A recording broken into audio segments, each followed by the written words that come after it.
বিসমিল্লাহির রহমানির রহিম। প্রিয় শিক্ষার্থীবৃন্দ, তোমরা কেমন আছো? সবাই ভালো আছো নিশ্চয়ই।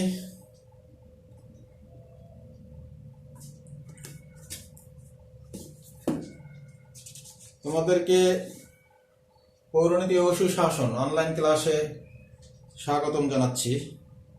আমি Mohammad Zahid Hossain, HR Memorial college, Khilgaon, Dhaka, রাষ্ট্রবিজ্ঞান বিভাগ। তোমাদের সাথে আমি আজকে আলোচনা করব প্রথম পত্রের পৌরনীতি ও সুশাসন প্রথম পত্রের প্রথম অধ্যায় হতে। গত দুটি ক্লাস এই অধ্যায় থেকে আমি আলোচনা করে দিয়েছি অলরেডি। আজকে তৃতীয় ক্লাস। গত দুটি ক্লাসে আমি কি কি আলোচনা করছিলাম মনে আছে? প্রথমটিতে পৌরনীতি ও সুশাসন পরিচিতি, আর দ্বিতীয় ক্লাসে আলোচনা করছিলাম পৌরনীতির ধারণা ও সংজ্ঞা। আজকে তোমাদের সাথে আমি আলোচনা করব পৌরনীতি ও সুশাসন। এটি ছক আকারে তোমাদের সাথে আলোচনা করে দিচ্ছি।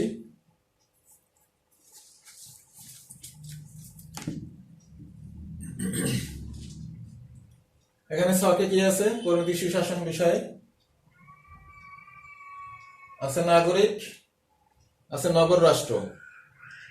নাগরিক এবং নগর রাষ্ট্র। নাগরিককে যারা রাষ্ট্রের সদস্য।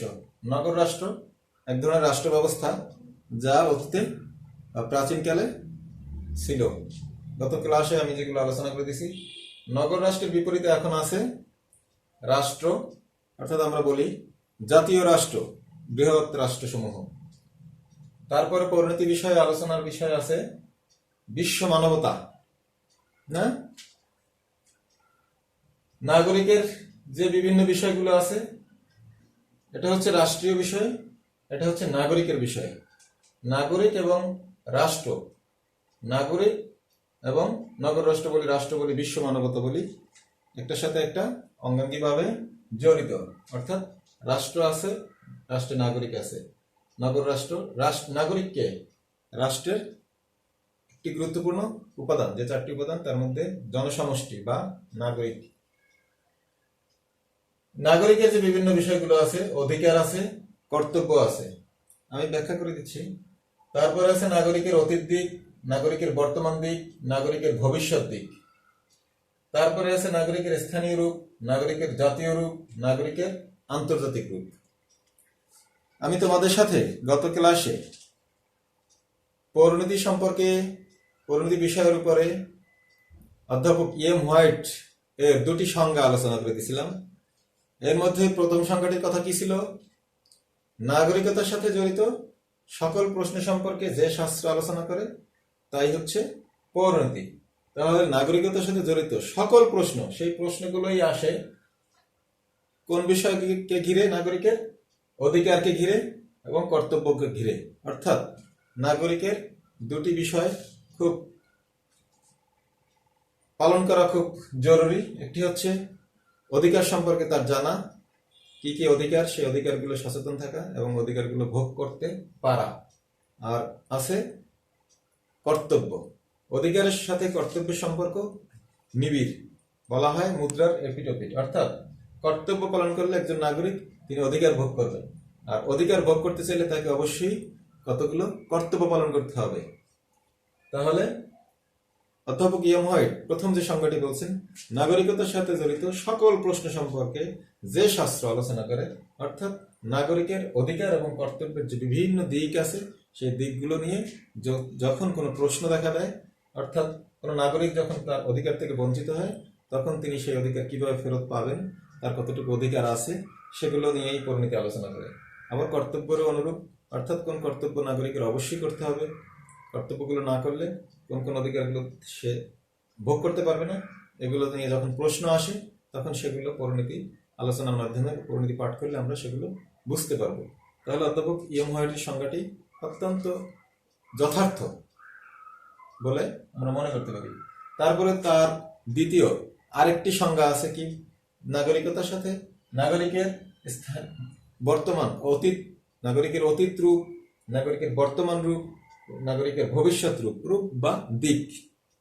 অর্থাৎ অতীতে প্রাচীনকাল থেকে শুরু করে যখন রাষ্ট্র ব্যবস্থার আবির্ভাব হয়েছে তখন থেকে শুরু করে বর্তমান পর্যন্ত নাগরিকের কি ধরনের অবস্থা ছিল, নাগরিকের মর্যাদাটা কখন কেমন ছিল, সেগুলো নিয়ে পৌরনীতি আলোচনা করে। যেমন নগর রাষ্ট্র যখন ছিল তখন কিন্তু আমরা বলি যে সকল নাগরিকে, সকল মানুষ, সেই নগর রাষ্ট্রে সকল মানুষ নাগরিকের মর্যাদা পেত না।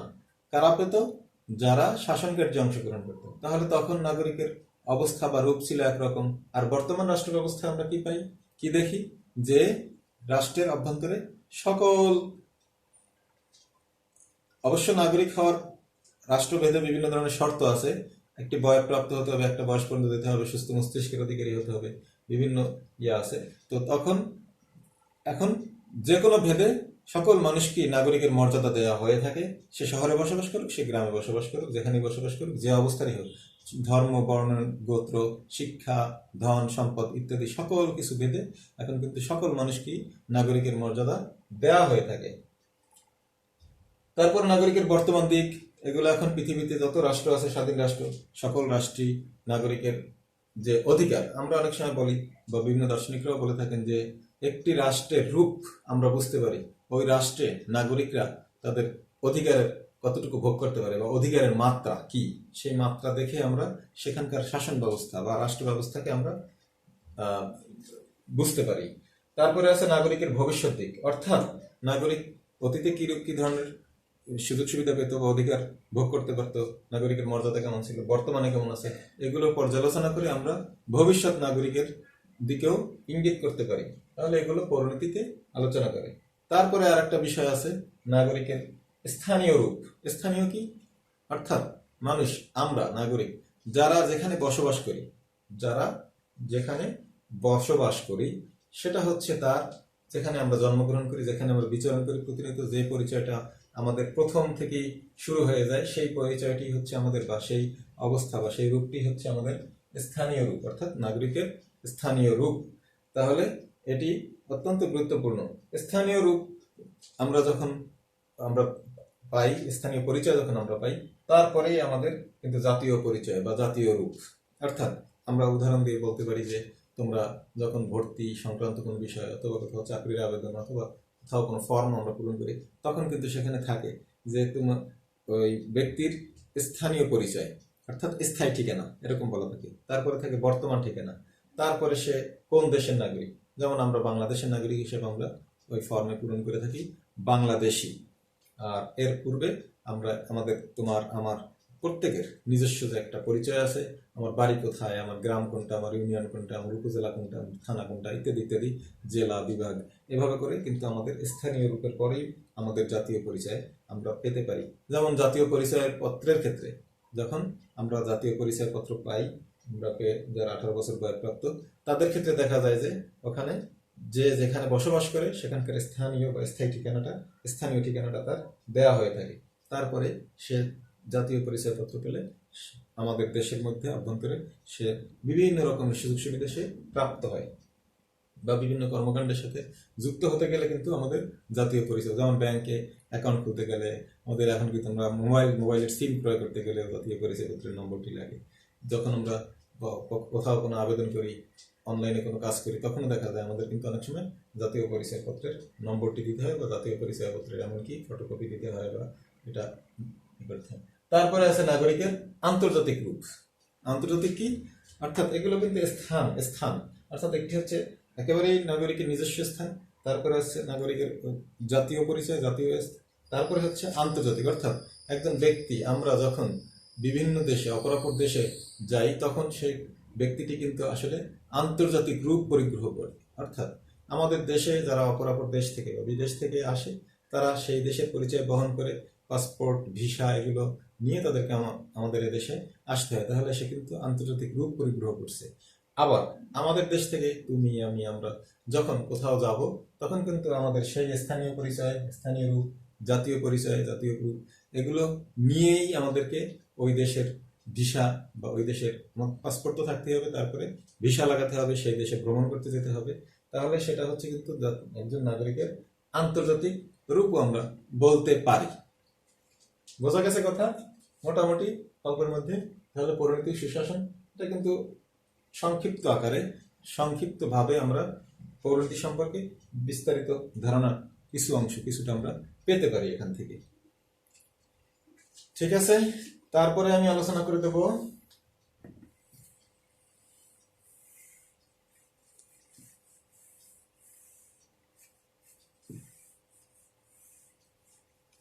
পরিণতি সুশাসনের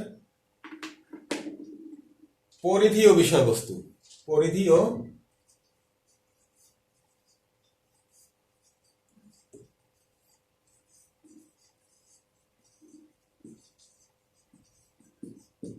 পরিধি ও বিষয়বস্তু।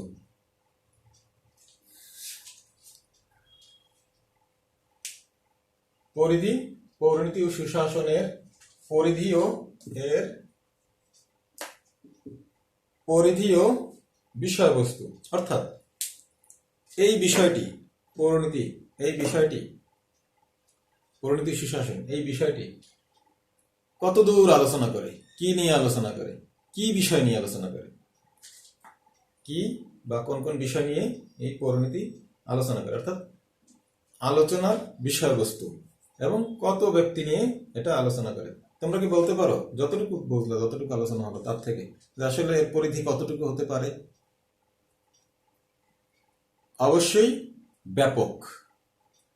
আসলে আমি বলতে পারি যে এর কোনো সীমা নেই, এত ব্যাপক যে একে কোনো সীমানা দিয়ে বাধা যায় না। এর পরিধি অনেক বড় আর বিষয়বস্তু অনেক ব্যাপক। আমরা যখন আলোচনা করব তখন পরিধি এবং বিষয়বস্তু একই সাথে আলোচনা করব, যার এটা আলাদা আলাদা করে আলোচনা করার দরকার নেই, যদিও পরিধি একটা বিষয়বস্তু একটা, কিন্তু পরিধি আলোচনা করতে গেলেই বিষয়বস্তু আসবে, বিষয়বস্তু আলোচনা করলে পরিধিটা বা ক্ষেত্রটা বা আয়তনটা বোঝা যাবে। পরিণতি সুশাসন মূলত যেহেতু এটা নাগরিকতা বিষয়ক বিজ্ঞান, নাগরিকের সামাজিক ও রাজনৈতিক কার্যাবলী পরিণতি ও সুশাসনের মুখ্য আলোচ্য বিষয়, প্রধান আলোচ্য বিষয়। পরিণতি ও সুশাসনের সংজ্ঞা বিশ্লেষণ করলে দেখা যায় যে নাগরিকের জীবন ও কার্যাবলী বহুদূর বিস্তৃত। কি এটা বিশ্লেষণ করলে আমরা জানতে পারি বা দেখতে পারি যে আসলে নাগরিকের জীবন ও কার্যাবলী এটা কিন্তু বহুদূর পর্যন্ত বিস্তৃত, অর্থাৎ যা কিছু নাগরিক জীবনকে স্পর্শ করে, যা কিছুই আমাদের জীবনকে, আমাদের নাগরিক জীবনকে স্পর্শ করে, পরিণতি সুশাসনের বিষয়বস্তু পরিধি তত দূর পর্যন্তই কিন্তু বিস্তৃত বা প্রসারিত, অর্থাৎ আমাদের জীবনের সাথে যা কিছু জড়িত সবকিছুই পরিণতি ও পরিণতির আলোচ্য বিষয় বা আলোচনার বিষয়বস্তু। এখানেও আমরা ছক দিয়ে বা ধারাবাহিকভাবে আমরা পয়েন্ট আকারে আলোচনা করে দিতে পারি। নাগরিকতা বিষয়ক বিজ্ঞান, এটাকে বলা হয় নাগরিকতা বিষয়ক বিজ্ঞান। এক নম্বরে বলতে পারি আমরা এটা নাগরিকতা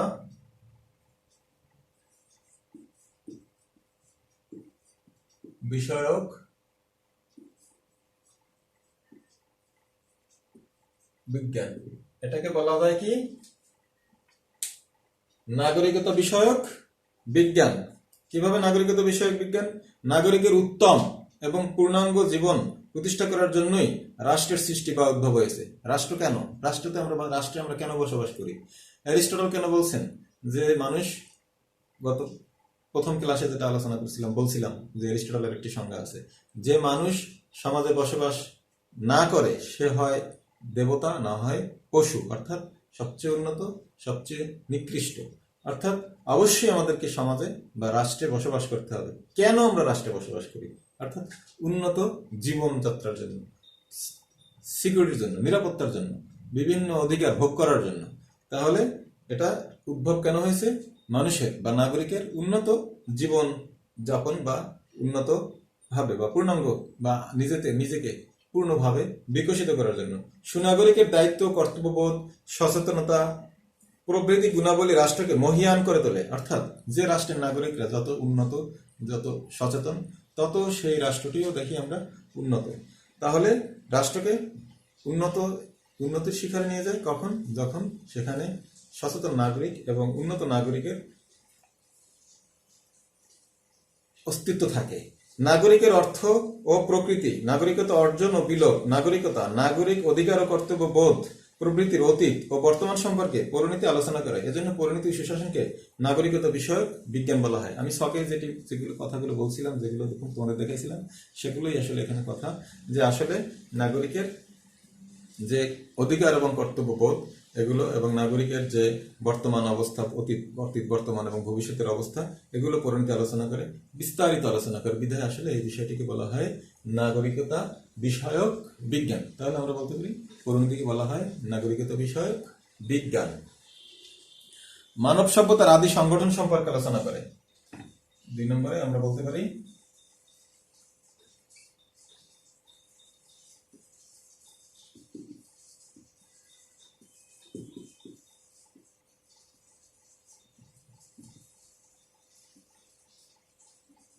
সম্পর্কে আলোচনা করে। কি করে? মানব সভ্যতার আদি সংগঠন। সভ্যতা কি? সভ্যতা পৃথিবীতে আমরা দেখি বিভিন্ন অঞ্চলে প্রাচীন সভ্যতা আছে, অর্থাৎ কোন দেশ কোন অঞ্চল কখন উন্নতি, তারা তাদের সভ্য হয়েছে এবং তারা উন্নতি করতে শুরু করছে, এবং এটা একটি ধারাবাহিক প্রক্রিয়া। বিশ্বের বিভিন্ন অঞ্চলে বিভিন্ন সময় সভ্যতা গড়ে উঠছে আমরা দেখতে পাই। যেমন আমরা দেখি চৈনিক সভ্যতা, মিশরীয় সভ্যতা, ভারতীয় সভ্যতা ইত্যাদি ইত্যাদি। তাহলে ইউরোপীয় সভ্যতা। তো এই সভ্যতাগুলো আদি, ওই সভ্যতাগুলো যেভাবে গড়ে উঠছে সেই আদি বা প্রাচীন প্রতিষ্ঠান সম্পর্কে আলোচনা করে। মানব সভ্যতার বিকাশে আদি ও অকৃত্রিম প্রতিষ্ঠান হলো পরিবার। পরিবার, যেটা আমি গতকাল বলছিলাম যে আমাদের যে পরিবারের অধ্যায়টি ছিল, সেই অধ্যায়টি এখন তুলে দেওয়া হয়েছে বিধায় সেটা নিয়ে বিস্তারিত আলোচনা নেই। কিন্তু পরিবার কি? পরিবার হচ্ছে প্রাচীন এবং আদিম ক্ষুদ্র একটি সামাজিক প্রতিষ্ঠান, সবচেয়ে ক্ষুদ্র, প্রাচীন। এবং তোমরা কল্পনা করতে পারো যে পরিবারের পূর্বে কি ছিল? কিছু পরিবারের আগে কি কিছু আমরা খুঁজে পাই? অবশ্যই না। পরিবার কখন সৃষ্টি হয়েছে? আমরা বলতে পারি যে আসলে পরিবার কিন্তু স্বর্গ থেকে এসেছে। কোথায়? সেই স্বর্গে। আমরা যারা ইসলাম ধর্মে বিশ্বাস করি তারা আমরা বলি যে আদম এবং হাওয়া, তারা তাদের দুজনকে নিয়ে একটি পরিবার সৃষ্টি করেছিল। তাদেরকে পৃথিবীতে অবতরণ করা হয়, পাঠিয়ে দেওয়া হয়। তারপরে তারা সেই আমাদের যে আদি মা এবং বাবা, তাদের থেকেই কিন্তু আমাদের এখন এই হাজার কোটি লক্ষ কোটি মানুষের এই যে অস্তিত্ব আমরা এখন দেখতে পাই। তাহলে আমরা বলতে পারি যে আসলে পরিবারের আবির্ভাব, পরিবার স্বর্গ থেকে এসছে, এভাবে কিন্তু বলা যায় আসলে। যাই হোক, এভাবে করে সেই যে আদি প্রতিষ্ঠান, আদিম, এখান থেকেই বোঝা যায় যে আসলে পরিবার নিয়ে আলোচনা করে যেহেতু না পরিণতি, সেহেতু পরিণতির আলোচনার বিস্তৃতি কতটুকু, এবং এটা অকৃত্রিম। এই পরিবারের পারিবারিক বন্ধন, এই পরিবারের মাধ্যমেই আমরা পরিবার নিয়ে আমি গত ক্লাসে আলোচনা করেছিলাম। তো এরিস্টটলের মতে পরিবার হলো রাষ্ট্রের আদি রূপ। এরিস্টটল বলছেন, দার্শনিক, যে রাষ্ট্রবিজ্ঞানের জনক, যে পরিবার হচ্ছে সে রাষ্ট্রের আদি রূপ। সময়ের স্রোত বেয়ে পরিবর্তনের ধারায় পরিবারের সম্প্রসারণ ঘটেছে এবং গড়ে উঠেছে রাষ্ট্র ও অন্যান্য প্রতিষ্ঠান। পরিবারের বিস্তৃতি, পরিবার থেকে বিস্তৃত হতে হতে এখন এই যে আমরা আধুনিক রাষ্ট্র ব্যবস্থাও দেখছি এবং অন্যান্য অনেক প্রতিষ্ঠান আমরা দেখতেছি। পরিণতি ও সুশাসন তাই পরিবারের বর্তমান ও অতীত রূপ এবং কার্যাবলী, সমাজের বিকাশ, সামাজিক পরিবর্তনের প্রকৃতি ও কারণসমূহ, সামাজিক মূল্যবোধ, রাষ্ট্রের প্রকৃতি ও উৎপত্তির ইতিহাস এবং বিকাশের ধারা প্রভৃতি দিক সম্পর্কে আলোচনা করে। নাকি এই পরিবারকে ঘিরেই আমাদের যে বর্তমান অবস্থা, অতীতে কেমন অবস্থা ছিল, সেগুলোর বিকাশ কি হয়েছে, কিভাবে হয়েছে, সেগুলো আমাদের এই পরিণতিতে ব্যাপকভাবে, বিস্তৃতভাবে আলোচনা করে। তাহলে এই কি বললাম, মানব সভ্যতার যে আদি সংগঠন পরিবার, সেই পরিবার নিয়ে পরিণতি আলোচনা করে। তারপরে আছে রাজনৈতিক প্রতিষ্ঠান সমূহ সম্পর্কে আলোচনা করে।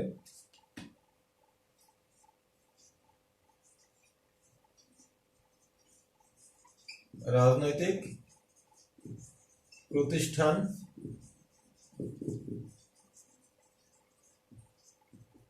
সম্পর্কে আলোচনা করে। পরিণতি কি আলোচনা করে? আরো রাজনৈতিক প্রতিষ্ঠান কি? রাষ্ট্র কি?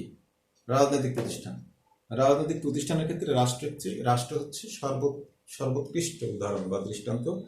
রাষ্ট্রের সংজ্ঞা নিয়ে পরিণতি আলোচনা করে, রাষ্ট্রের প্রকৃতি নিয়ে, রাষ্ট্রের উৎপত্তি নিয়ে, রাষ্ট্র কিভাবে আসছে। এই যে আমরা এখন আধুনিক রাষ্ট্র ব্যবস্থা দেখতে পাচ্ছি, এটা কি একদিনে সৃষ্টি হয়েছে?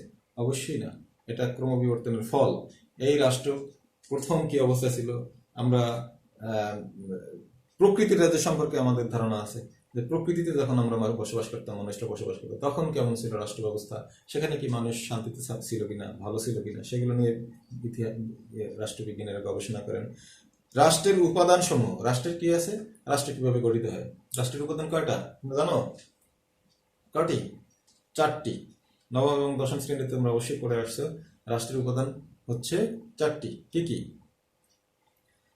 নির্দিষ্ট ভূখণ্ড, জনসমষ্টি, সরকার এবং সর্বোপরি সার্বভৌমত্ব। তাহলে এই যে রাষ্ট্রের উপাদান সমূহ, এগুলো নিয়ে পরিণতি আলোচনা করে। সেই রাষ্ট্রের কি থাকে? সংবিধান।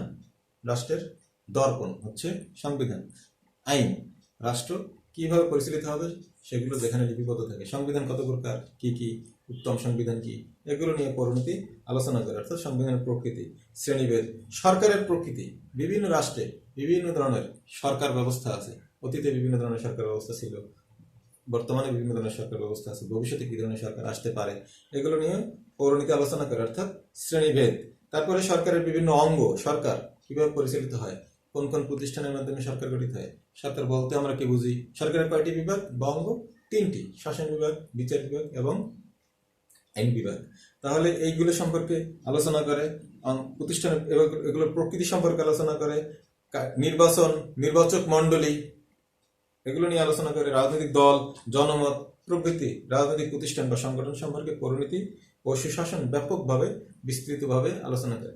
আসলে প্রথম দিকেই আমাদের এই আলোচনাটা, পরিণতির যে আলোচনা, এটা সামনের দিকের যে ব্যাপক আলোচনা, সেই ব্যাপক আলোচনার জিস্ট বা সংক্ষিপ্ত আলোচনাগুলোই হচ্ছে আসলে এখন এই প্রথম পর্যায়ে প্রারম্ভিকের আলোচনা। তাহলে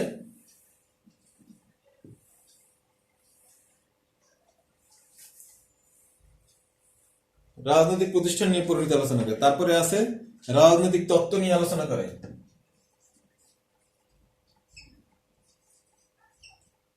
রাজনৈতিক তত্ত্ব, পরিণতি কি আলোচনা করে? রাজনৈতিক তত্ত্ব। তোমাদেরকে একটু বলে রাখি, তোমাদের এই পরিণতি ও সুশাসন বিষয়টি কয় পত্র? ফার্স্ট পেপার, সেকেন্ড পেপার, প্রথম পত্র, দ্বিতীয় পত্র। তো প্রথম পত্রের আলোচনাটাই হচ্ছে তাত্ত্বিক আলোচনা। প্রথম পত্রের আলোচনা কি? তাত্ত্বিক। আর দ্বিতীয় পত্রের আলোচনা ঐতিহাসিক। আমরা যখন আলোচনা করতে থাকবো তখন তোমরা এটা বুঝতে পারবা।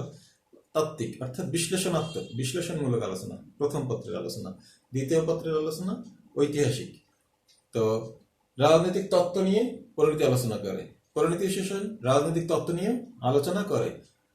রাষ্ট্রের উৎপত্তি, রাষ্ট্রের কার্যাবলী সম্পর্কে বিভিন্ন তত্ত্ব, মতবাদ সম্পর্কে আলোচনা করে। অর্থাৎ রাষ্ট্র সম্পর্কে এই যে পরিণতি ও সুশাসন আমরা এখন বলছি, বারবার পড়াইতেছি তোমাদের উচ্চ মাধ্যমিক শ্রেণীতে, এটাই কিন্তু আসলে উপর লেভেলে যখন যাওয়া, এই বিষয়ে যখন কেউ স্নাতক ডিগ্রিতে 3 বছরের পড়তে পারো, অথবা অনার্স যদি করো, তাহলে তখন এটাকে বলা হবে কিন্তু রাষ্ট্রবিজ্ঞান।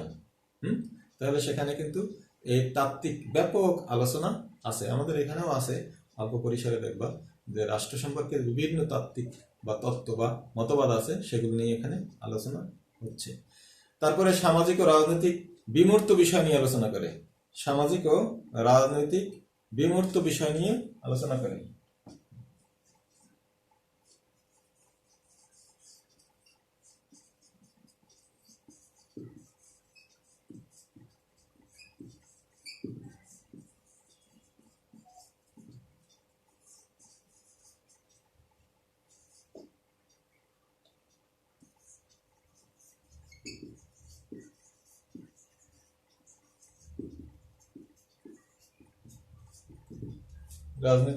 সামাজিক ও রাজনৈতিক বিমূর্ত বিষয় নিয়ে আলোচনা করে।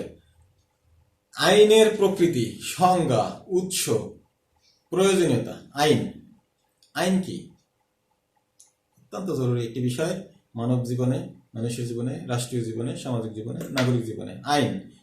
আইনের প্রকৃতি নিয়ে আলোচনা করে, আইনের ধরনটা কেমন, আইন কি, সংজ্ঞা নিয়ে আলোচনা করে, উৎস নিয়ে আলোচনা করে, আইন কিভাবে সৃষ্টি হয়েছে, আইন কিভাবে সৃষ্টি হয়, এর প্রয়োজনীয়তা কি, এগুলো নিয়ে আলোচনা করে। নৈতিকতার সাথে আইনের কি সম্পর্ক, এটা নিয়ে আলোচনা করে।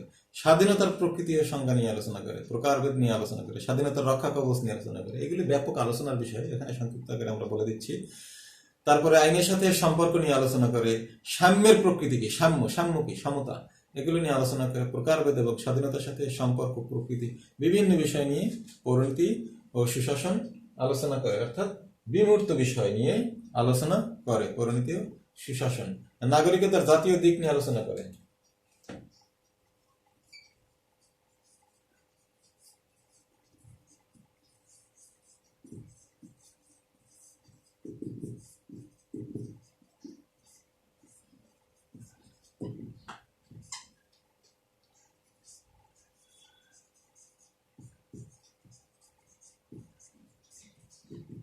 নাগরিকতার জাতীয় দিক ছকের মধ্যে কিন্তু আমি বলছিলাম যে জাতীয় রূপ, নাগরিকের জাতীয় রূপ, নাগরিকের জাতীয় দিক সম্পর্কে, নাগরিকের জাতীয় বিষয় অর্থাৎ জাতীয় স্বাধীনতা আন্দোলনের পটভূমি কি, আমাদের যে বাংলাদেশ, আমরা এখন যে স্বাধীন রাষ্ট্রে বসবাস করছি, আমাদের পূর্বপুরুষরা এই দেশকে তাদের বুকের তাজা রক্ত ঢেলে দিয়ে, জীবন উৎসর্গ করে, জীবন বাজি রেখে যুদ্ধ করে কিন্তু আমাদের এই যে স্বাধীনতা, জাতীয় স্বাধীনতা, সেটি আমরা পেয়েছি।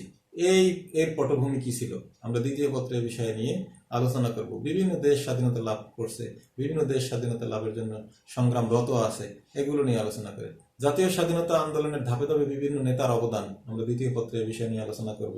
জাতীয় রাজনৈতিক গুরুত্বপূর্ণ ঘটনাসমূহ, শাসনতান্ত্রিক সমস্যা ও অগ্রগতি সম্পর্কে এই পৌরনীতি ও সুশাসন কিন্তু আলোচনা করে। তারপরে আছে নাগরিকতার আন্তর্জাতিক রূপ নিয়ে আলোচনা করে, যেটা ছকের মধ্যে ছিল, নাগরিকতার আন্তর্জাতিক রূপ নিয়েও আলোচনা করে।